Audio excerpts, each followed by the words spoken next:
Tomorrowland is directed by Brad Bird and stars George Clooney, Britt Robertson, and Hugh, Laurie. And I'm going to be super vague because the trailers are very vague. And I'm not going to spoil anything for you guys. I'm just going to give you a basic plot of the movie. It's really about this place called Tomorrowland. And one day, Britt Robertson finds this pin. And when she touches it, it transports her to Tomorrowland. And she and this girl go find George Clooney, who basically will help her and this girl get to Tomorrowland. And it's a mind-boggling movie. I was really, really pumped for this movie because Brad Bird is a fantastic filmmaker. In my opinion, he's one of the best filmmakers working today, and writers too. I mean, Iron Giant, Incredibles, Ratatouille, and Mission Impossible Ghost Protocol. This guy has made 4 great movies. I mean, impressive, truly impressive. I was really pumped for this movie. The trailers didn't spoil anything, which I generally like when it comes to trailers, when they don't spoil much. And I love the cast in the movie, and I really love the idea. I saw the movie in IMAX. I'll talk about the IMAX in just a bit. The movie has been getting extremely mixed reviews, unfortunately, and it does not deserve the 49% it has on Rotten Tomatoes. I think that's what it has. The last time I checked, it had that rating. But I gotta tell you that movie does not deserve this rating because this movie is really, really good. It's not great, but it's really good. The first 2 acts, outstanding. Last act, kind of went downhill, unfortunately, at that point. But I'll get to that later on. What I loved about this movie, number 1, visually, the film is amazing. It's amazing visually. Seeing it in IMAX, the picture quality was just so freaking good. The sound was great. It worked so well in IMAX. Thank God it wasn't in 3D. I don't know how good this movie would have been if it was in 3D, but I think it's better that it was just in 2D and regular IMAX. And excuse me if I cough a lot in this review. I'm currently battling a cold and a cough, so I'm just telling you ahead of time. There's a lot of practical sets. There's a lot of practical effects in this movie, and that's generally something that Brad Bird likes to do when it comes to his movies. Like, that's what he did so well with Ghost Protocol. Like, obviously Ghost Protocol is not exactly a visual effects movie, but action-wise, it has to look real. And obviously, when Tom Cruise climbed the Dubai Tower, that was real. That was fucking real, and that was great. I wish I saw that movie in IMAX, because unfortunately I didn't see that one, but I'm so pumped to see Mission Impossible 5, even though unfortunately Brad Bird's not directing that one, but we'll see how it is. I think Christopher Carley would do a solid job with that movie. The acting is just out of this world.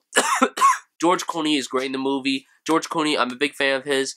One of my favorite actors. He's been in so many of my favorite films. You can't just say George Clooney isn't great. He's always good. He's always good. I mean, yes, Batman and Robin, that was 18 years ago. But he's proven himself. He's publicly apologized for that movie. And, yeah, he's great in this movie. And he doesn't play that playboy character he generally plays in his films. He actually plays this grumpy man. And you get to learn a lot. And when you do, you feel for this guy. And I thought he did a great job. And it was a very interesting role for him because he's generally not in Disney movies or family movies or generally sci-fi movies. Yes, Gravity was kind of a sci-fi movie, but it was more of a space movie. And besides, that wasn't really his movie. That was Sandra Bullock's movie.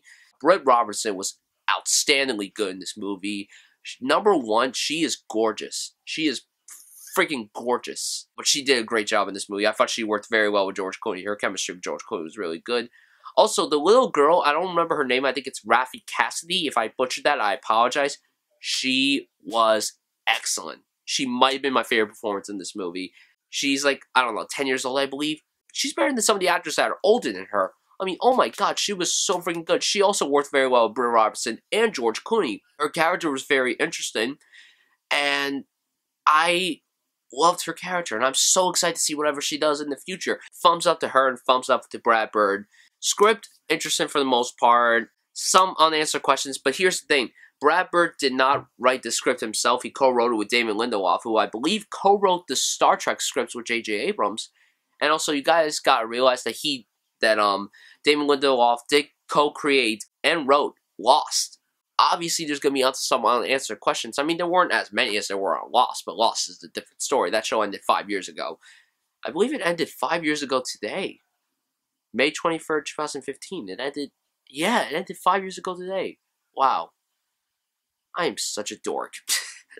No, but it was very well written. Visually, it was amazing. Acting-wise, it was very good. Now, let's get to my problems with the movie. As I said, the first 2 acts were really solid, but then the third act just didn't work for me, especially the last 20 minutes of the movie. I felt that it was a little anticlimactic. I don't like the way the villain was introduced. I get the message of the film, but it just didn't work as well as they wanted it to, in my opinion. And also, I felt that the end it was a little too rushed. But here's something else I want to bring up. Critics don't seem to be talking about how original this film is. This isn't like a sequel or a rehash or a reboot or prequel or whatever. It's an original idea, and that's generally what he's good with, Brad Bird. But critics don't seem to be talking about it, because all critics seem to be talking about is visually how it is, acting how it is, and how the third act isn't as great as the first two acts. But that's what's really annoying me, how critics aren't pointing out how original this movie is. There is originality in this movie, and it's gotta be taken credit for. And I'm glad I'm someone that's pointing this out. So yeah, overall, I could definitely say that I really, really like Tomorrowland. I definitely recommend seeing it in IMAX. I would say go see it at matinee. I went to see it at the first IMAX show at 10 a.m., so that's a good time to see it. And acting-wise, it was very good. Directing-wise, it was good. Writing-wise, it was mostly good. Visually incredible. Overall, I really enjoyed Tomorrowland, and I'm looking forward to probably watching it again when it comes out on Blu-ray. Will I get it? I have no idea yet. I'm going to give Tomorrowland a B+. So guys, tell me down below what you thought of Tomorrowland. Did you like it? Did you not like it? Did you see it in IMAX? If you did, what did you think of that? If you didn't see it in IMAX, tell me why, please. What's your favorite Brad Bird movie? My favorite, probably The Incredibles. I love all of his films. Well, I mean, while this film isn't great like his other films, it's still a solid addition to his filmography. Anyway, guys, thank you so much for watching this review, and I'll see you guys soon.